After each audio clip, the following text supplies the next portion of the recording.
Question de Valentin Bert. Bonsoir Président, bravo pour tout ce que vous faites. Pouvez-vous nous parler de votre programme concernant les personnes handicapées? Ce qui va être maintenu, ce qui va changer ou ce qui va évoluer? Merci beaucoup. Alors, c'est un sujet qui est encore en discussion et auquel on est en train de réfléchir pour mon programme. Donc j'annoncerai, on a encore le temps, c'est au mois de mars, avril, on a encore le temps de présenter des choses plus précises. Petite anecdote, si je peux me permettre, c'est un petit peu centré sur moi, mais je pense que c'est important. Il m'est arrivé, il y a l'année dernière, de me fracturer la jambe. Je me suis cassé le péroné, enfin ce qu'on appelle la fibula maintenant. Je me suis retrouvé pendant le mois d'août, pendant un mois entier, dans un fauteuil roulant. Voilà. Ça ne m'était jamais arrivé de ma vie. Voilà. Et puis après, j'ai eu des béquilles, et puis après, bon, j'ai fait de la rééducation, et puis maintenant, c'est terminé. Mais bon, voilà, j'avais 58 ans, se casser la jambe, c'est pas comme quand on en a 20. Il m'a fallu un peu de rééducation. Et je me suis retrouvé donc pendant plusieurs semaines dans un fauteuil roulant. Et j'avoue que ça a été une leçon de vie. Voilà, ça a été une leçon de vie parce que je me suis rendu compte de la vie quotidienne que vivent nos concitoyens quand les misères de l'âge venant, ou des maladies, ou des malformations de naissance, ou ce genre de choses, font qu'ils peuvent être handicapés. Et j'en ai tiré plusieurs enseignements. Le premier enseignement, c'est que c'est un peu contradictoire, mais je crois que c'est assez bien vu psychologiquement. C'est qu'à la fois, j'avais envie d'être comme les autres, j'avais pas envie qu'on me plaigne, mais à la fois, j'avais quand même envie qu'on ait songé à moi, par exemple, avec un plan incliné pour entrer dans une poste. Voilà. C'est-à-dire qu'à la fois, je ne voulais pas qu'on soit là constamment à avoir un côté génial, c'est pas mon style.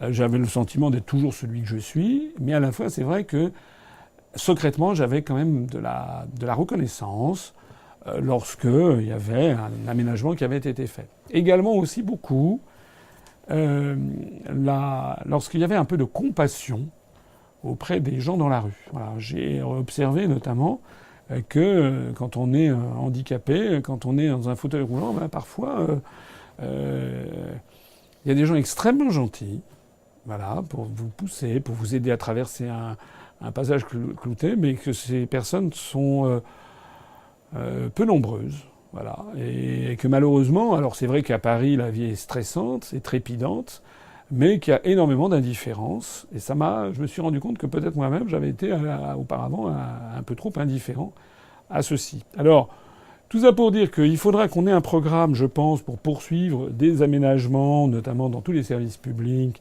pour les personnes handicapées, que ce soit des handicapés moteurs ou bien des handicapés de la vue ou de l'ouïe ou ce genre de choses. Et d'ailleurs, on est en train de faire en sorte que nos vidéos soient systématiquement doublées en français pour les personnes malentendantes, par exemple. Mais je pense aussi qu'il y a un peu une conversion du regard qu'on devrait encourager chez nos concitoyens. Il y a aussi tout simplement une espèce voilà, il faut aussi qu'on pense un petit peu aux gens qui sont un petit peu différents, pas tout à fait comme nous, pas comme une personne valide, parce que quand même quand quelqu'un vous tend une main, vous aide à traverser un passage à clouté par exemple, on lui est infiniment reconnaissant. Voilà, et je pense, j'ai pu noter d'ailleurs que assez souvent, je vais faire presque assez souvent, les personnes qui étaient très, très, très gentilles avec moi quand j'étais en fauteuil roulant, eh bien, c'était des personnes qui n'étaient pas françaises. Voilà. C'était des personnes qui émanaient, qui origine peut-être de sociétés où on a encore gardé un petit peu le sens de l'entraide. Je crois que de façon plus générale, il faut absolument retrouver en France le sens de l'entraide, le sens du parler entre soi, du discours, voilà, et le sens une espèce de chaleur humaine. Tout à l'heure, le maire que nous avons reçu a beaucoup insisté, de façon un peu étonnante peut-être pour certains d'entre vous, sur la nécessité qu'il voit du dialogue, du débat, du fait que les gens reprennent la parole, se reprennent entre soi. Je pense qu'il a tout à fait raison.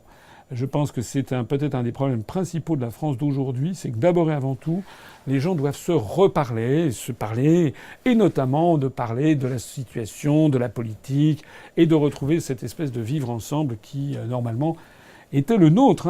Au XVIIIe siècle, les Français étaient réputés pour être un des peuples les plus joyeux du monde. On disait en France, tout finit par des chansons. Ça n'est plus le cas. En ce moment, on est dans un pays extrêmement morose. Il faut retrouver de la joie de vivre, retrouver l'entraide avec nos compatriotes, quels qu'ils soient.